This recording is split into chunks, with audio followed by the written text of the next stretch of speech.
अस्सलाम वालेकुम जी। सबसे पहले मैं आप लोगों का बहुत ज़्यादा शुक्रिया अदा करना चाहती हूँ जिस तरह कमेंट से आप मेरी हौसला अफजाई करते हैं और मेरी रेसिपीज़ को पसंद करते हैं। आज मैं सबके ही फेवरेट पोटैटो की रेसिपी आपके साथ शेयर करूँगी। आज मैं बनाने लगी हूँ चिली पोटैटो। बहुत टेस्टी बनते हैं और इस दुआ के साथ हम इसको बनाना शुरू करते हैं कि जहाँ रहें हंसते रहें और हंसाते रहें। तो चलें जी, इसे मिल के बनाते हैं। और यहाँ पे चिली पोटैटो बनाने के लिए मैंने आलूओं को छील लिया, फिर इस तरह स्लाइस में काट लिया और इन्हें पानी में भिगो दिया। पानी को मैं 2-3 दफ़ा इसमें से गुजारूंगी ताकि ये अच्छी तरह इसमें जो स्टार्च है वो इसका सारा निकल जाए। फिर मैं आगे आपको दिखाती हूँ। और यहाँ पे कढ़ाई के अंदर तकरीबन आधी प्याली के जितना मैंने कुकिंग ऑयल डाल दिया है। उसके अंदर ये मैं आलू डाल दूंगी, उसको क्रिस्पी होने तक अच्छी तरह फ्राई करना है। 6-7 मिनट में ये अच्छी तरह फ्राई हो जाएंगे। इसको पहले फ्राई करते हैं, फिर मैं आगे आपको दिखाती हूँ। और यहाँ पे आलूओं को एक दफ़ा हिला लेंगे और अच्छी तरह इसको गोल्डन होने तक क्रिस्पी कर लेंगे। बहुत ही मज़े के हमारे ये चिली पोटैटो बनेंगे। और यहाँ पे आलूओं को फ्राई करते वक्त सबसे जो अहम बात हमेशा की तरह वो एक ही है कि आपने मेरी रेसिपीज़ बनाते वक्त घबराना नहीं है। बिना स्किप किए आप मेरी वीडियोस देखें। और अगर अभी तक आपने मेरे चैनल को सब्सक्राइब नहीं किया तो प्लीज़ इसको सब्सक्राइब करें। और यहाँ पे देखें जी, आलू हमारे अच्छी तरह फ्राई हो गए हैं। तकरीबन 5 से 7 मिनट इसे लगे फ्राई होने में। इसे मैं बाहर एक प्लेट में निकाल लूँगी और जो ऑयल है वो भी मैं सारा निकाल लूँगी। सिर्फ 1 टेबल स्पून के करीब मैं कढ़ाई के अंदर रहने दूँगी। आलू पहले मैं निकाल लेती हूँ। और यहाँ पे देखें जी, सारा ऑयल मैंने निकाल लिया है। सिर्फ 1 टेबल स्पून के करीब इसके अंदर ऑयल है।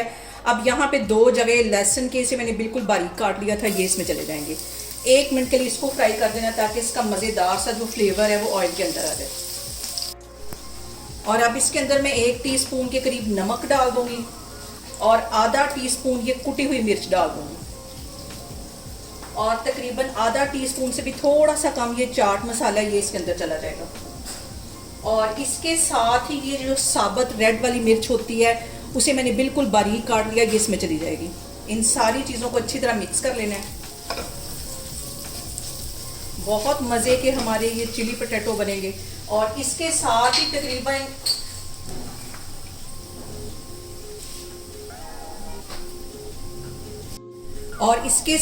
तकरीबन 1 टेबल स्पून के करीब मैं लेमन जूस डाल दूंगी। मिक्स कर लेना है इसको।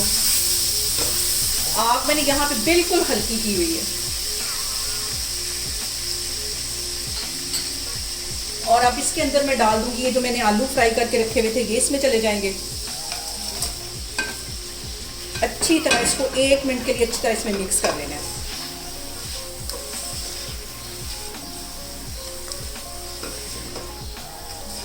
और इसके अंदर 1 टेबल स्पून के करीब बटर मैं डाल दूंगी ताकि मज़ेदार सा बटर का फ्लेवर जो है वो भी हमारे पोटैटो के अंदर है। इन सारी चीज़ों को अच्छी तरह मिक्स कर लेना है। बहुत ही टेस्टी ये हमारे पोटैटो बनेंगे। आप इसे पराठे के साथ भी इंजॉय कर सकते हैं, चपाती के साथ भी खा सकते हैं, बहुत मज़े के लगते हैं। आप इसको मैं करती हूँ डिश आउट, चूल्हा में यहाँ पे बंद कर देती हूँ तो फिर मैं आपको दिखाती हूँ।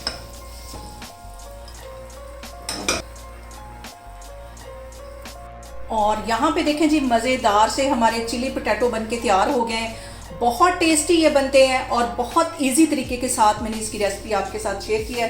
आप लोग इसको लाजमी ट्राई करें और मुझे कमेंट्स में बताएं कि आपको मेरी रेसिपीज़ कैसी लगती हैं। और मेरी वीडियोस को ज़्यादा से ज़्यादा शेयर करें और मुझे सब्सक्राइब करें। और अपना बहुत सारा ख्याल रखें। इंशाल्लाह ताला मैं एक और वीडियो में आपके सामने आऊँगी। अल्लाह हाफिज़।